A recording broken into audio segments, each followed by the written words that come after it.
Mr. Smollett had faked a hate crime and then lied to the police about it, and then compounded his crimes by lying to the jury during the course of this trial and insulting their intelligence. That's what I told the jury in my closing argument. With the resounding verdict we just received from this jury after one day of deliberations, in which they found Mr. Smollett guilty of virtually all charges of doing exactly what we said he did, of reporting a fake crime to the Chicago Police Department as a real crime, that verdict was a resounding message by the jury that, in fact, Mr. Smollett did exactly what we said he did.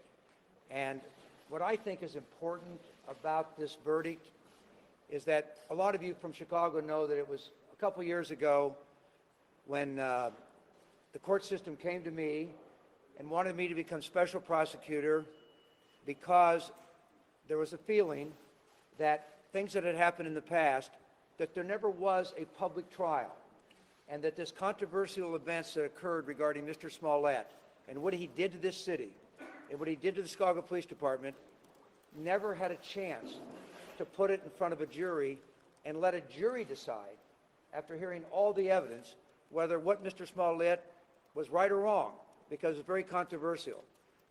I agreed to do that because I felt it was also important for the Cook County judicial system to get a trial.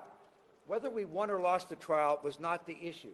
What was the issue is that what Mr. Smollett had done in this city should be aired in front of a public trial where all the evidence comes out, all the talk on social media may or may not be true, but the true facts, I thought, needed to come out, and we did it.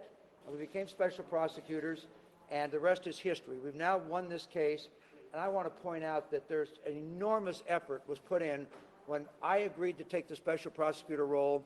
That meant that my law firm became special prosecutors, and the men and women around me right now in the last 2.5 years have worked so hard to develop the evidence, present it to a grand jury, go through a pandemic, wait to get a trial, which we wanted, and finally, in the last 10 days, these lawyers have had a chance to present this evidence to a jury, and we've come away with the jury agreeing that they should have heard the case, and in fact, he was guilty.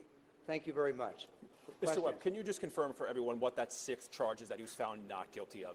Yeah, the 6th count, well, I'm not going to speculate on why a jury did that, but that 6th count was an event that occurred 2 weeks after the event. So the other false statements were made to the police right on the day of January 29th on 3 different interviews, and that counted for 5 of the 6 counts, which he was found not guilty in every one of those.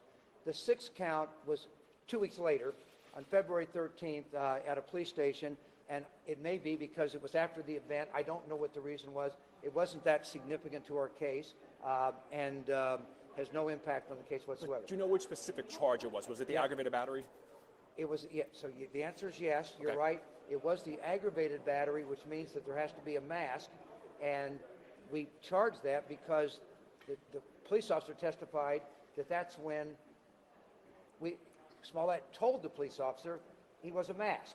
But whatever the reasons are, this jury, by the way, this jury worked so hard, and for Mr. Smollett to get up in front of them and lie for hours and hours and hours, that really compounded his misconduct.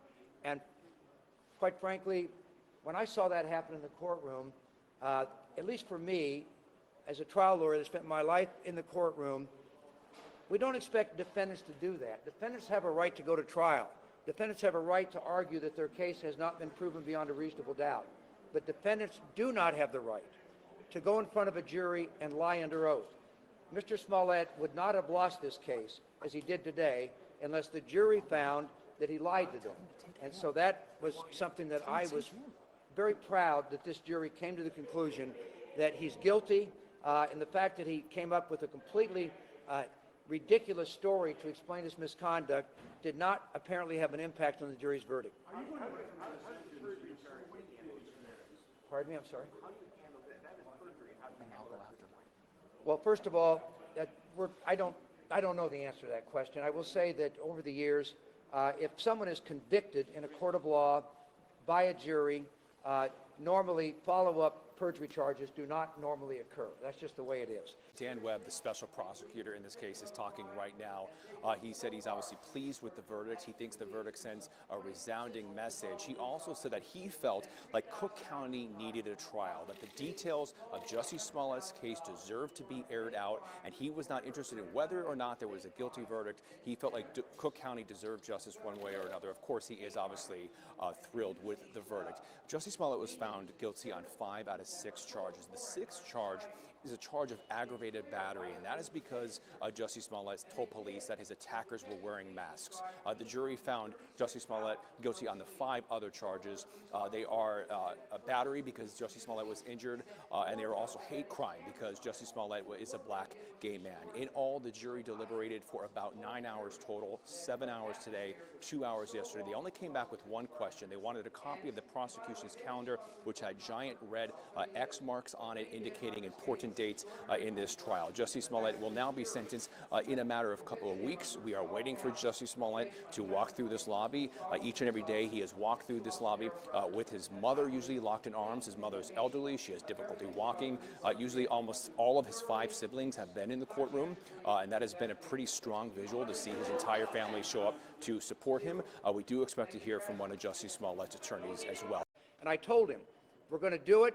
After we made the decision to do it, I told Judge Tooman we're going to do it, and we're not going to charge anything. So there's been, well, there might be out-of-pocket expenses of a few dollars. The answer is we did it for nothing. We did it pro bono, and we did it because we thought it was the right thing to do. And, Mr.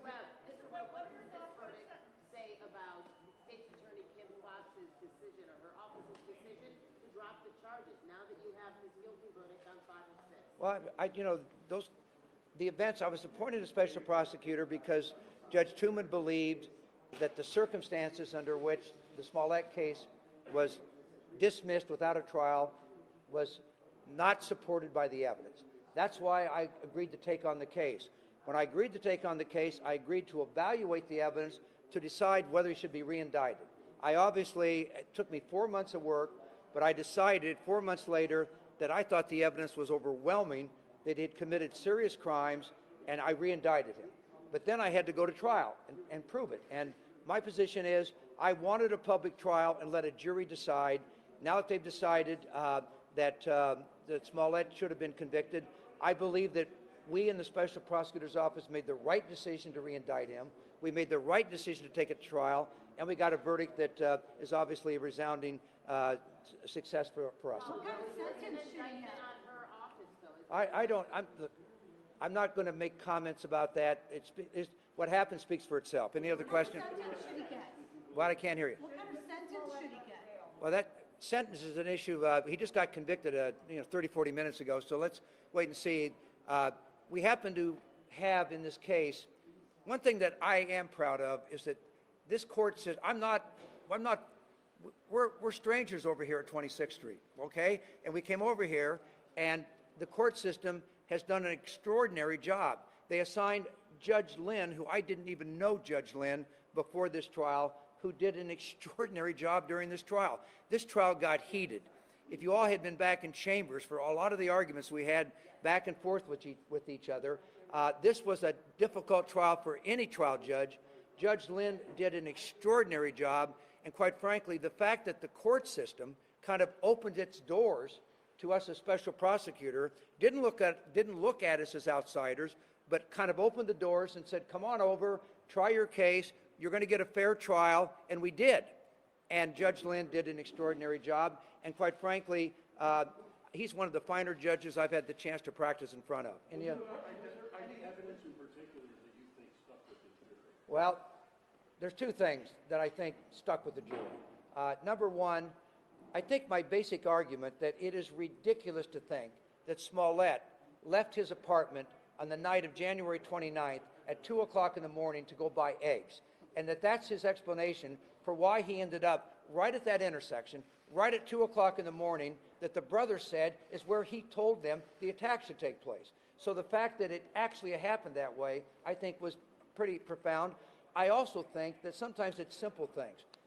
He actually rigged that rope. After that rope got put on him, I showed the picture to the jury. Pictures don't lie. Those pictures showed that he actually, after he went through this fake attack, wanted to make it look better, and he jimmied with the rope to make the noose look closer to his throat and rustled it around, because the rope, you saw it in the courtroom, was nice and neat around his neck, because Ola Osundaro didn't have time to do much with it because a car came. And so he ran away. He left the rope next to his face. Smollett got up, put it around his neck, and then when it didn't look bad enough, he changed it, and I think that impacted the jury. That's what I think. Mr. Webb, you said that it was unexpected for him to get up on the stand and to lie and lie and lie like that. You spent your lifetime in a courtroom. What do you think was behind that? I'm not going to speak. I mean, well, let me say this. First of all, Mr. Smollett has a right to present any defense he wants. I just told you that I don't think that lying under oath is acceptable for a defendant. Defendants have a right to defend themselves on the grounds that they haven't been proven beyond a reasonable doubt. And they have a right to do that. I don't think they have a right to go on the stand and lie under oath. And so it happened, and I think this will probably be a point that I'll make at sentencing, that not only did Mr. Smollett lie to the police and wreak havoc here in this city for weeks on end for no reason whatsoever, but then he compounded the problem by lying under oath to a jury, which I think should not take place, and I don't expect that to happen in court of law. I just don't. If he doesn't show any sympathy, remorse, let alone an apology, should that affect the sentencing? No, that's up to the judge to decide. The judge is the one that gets to decide sentencing, and we'll let the judge decide sentencing issues. Anyway. Some big cases. Where does this Class 4 felony case fit? I'm sorry, go ahead, finish your question. You've had some big cases in your career. Where does this Class 4 felony fit in the grand? Well, I've had a lot of big cases, and this is a big case.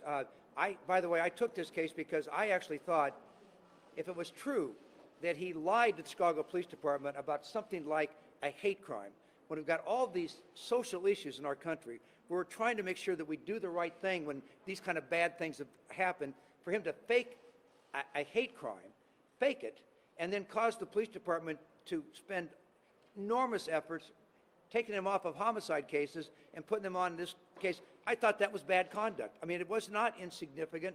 I thought it was serious criminal misconduct that needed to be approached and have a public trial about it. Now that he's compounded his wrongdoing by lying to a jury, which they've obviously determined from the verdict today, he's compounded his misconduct in this city, and we'll let the judge decide what to do. Should he reimburse the police department? Well, that's an issue for sentencing. There's an issue that's always at sentencing about restitution.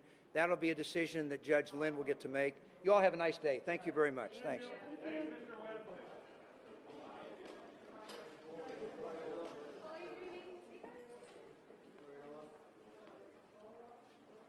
Good evening, everyone. Gloria Rodriguez, Gloria. Can you hear me? No. Gloria Rodriguez, Gloria Rodriguez.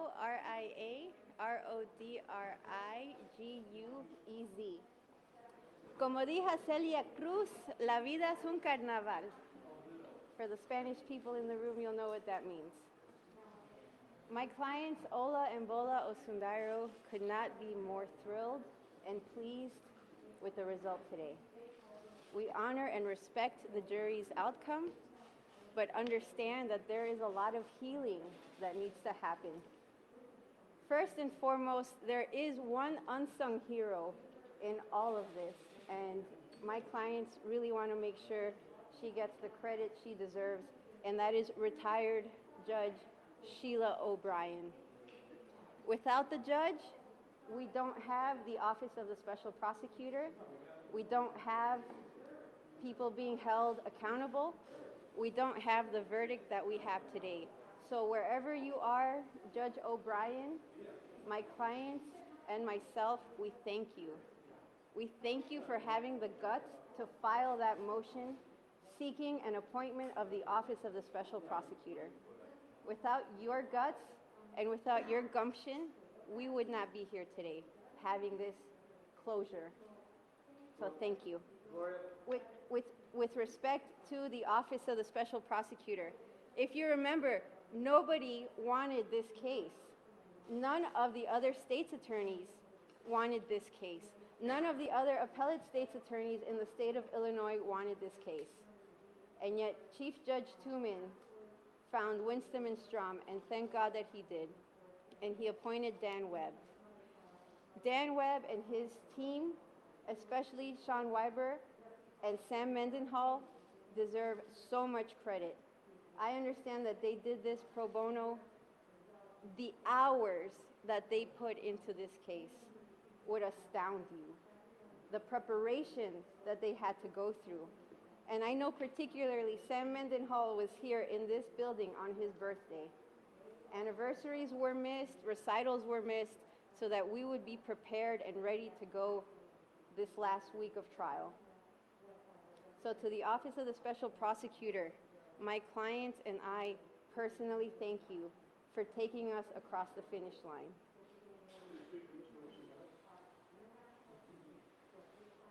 To the media, to all of you guys, to the reporters in this building right here, you did a phenomenal job. You guys got it right. To the national media out there who just ran with this story, let's turn down the sensationalism and let's turn up the journalism. You have great role models right here, sitting right here. A lot of people's names were dragged through the mud during this trial. Let's just stop. Let's just leave them alone. Even if they're part of a major network, let's just leave them alone. Let's heal from this. To the Chicago Police and the Chicago Police Department that was assigned specifically to this case, you guys got this one right. You don't always, no one's perfect, but you guys got this one right. And on behalf of the Osundairo family, they thank you for your professionalism along the way. You guys took great care of my clients from day one, and we appreciate that. To the victims of hate crimes, you are still victims of crimes. We support you, and you should know that you should have the courage to come out and report these crimes. Hate crimes or not, they're still crimes, and you should be believed. Finally, to Mr. Smollett, you are still your mother's child if you did this. You will still be the person that so many people love you for. Humans are forgiving.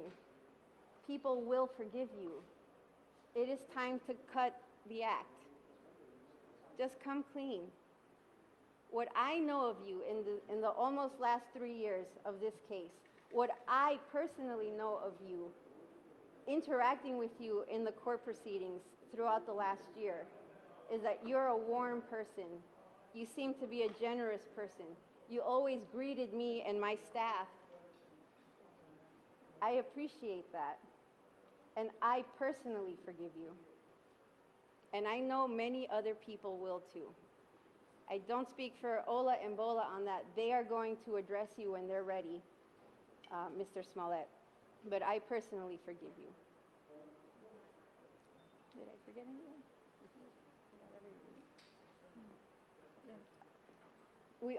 My clients also wanted to thank Judge Lin for his professionalism during this trial and for the entire proceedings. This has not been an easy case for him to try, and he did an outstanding job. His courtroom staff deserve a lot of credit. This was a very difficult, logistically difficult trial to have, and they did an amazing job. The deputies and the sheriffs, I know it was crazy. We really appreciate the professionalism.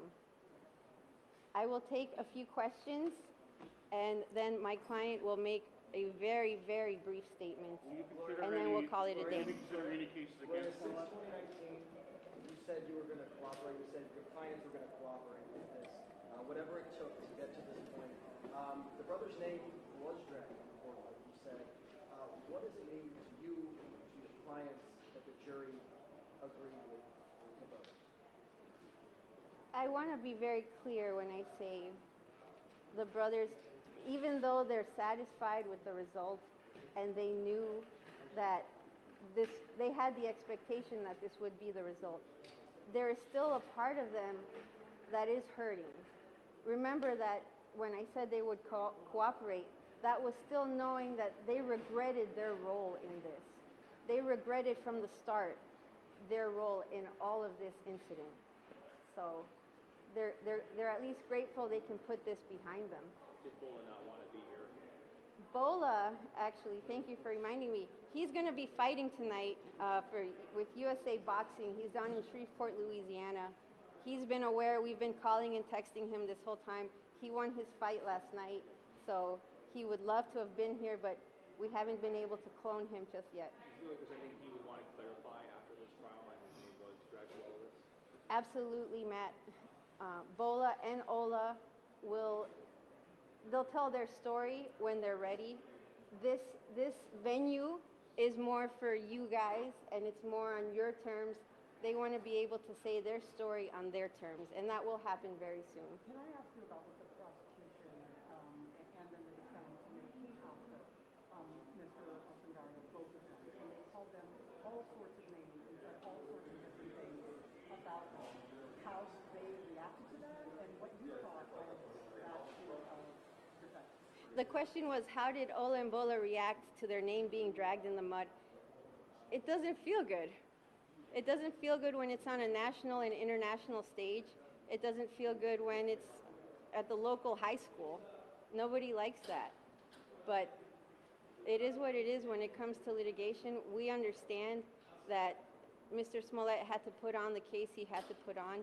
It's unfortunate that they had to do it in this fashion. I certainly wouldn't have done it that way, but it's time to heal. Bill, did you have a question? Well, I want to ask you about, do you anticipate any legal action against Mr. Smollett as we move forward? The question was any legal action against Mr. Smollett, I assume by the Osundario brothers? Yes, yes. We're not even there. That's a problem for another day. We're so tired. These have been long, long, long days and hours. I personally still have a practice to run. I have a little baby at home that I can't wait to get back to. She's 12 months old. My son Dylan just had a birthday. So my daughter Tessie turned 5. There's been a lot going on in this case. Any other questions?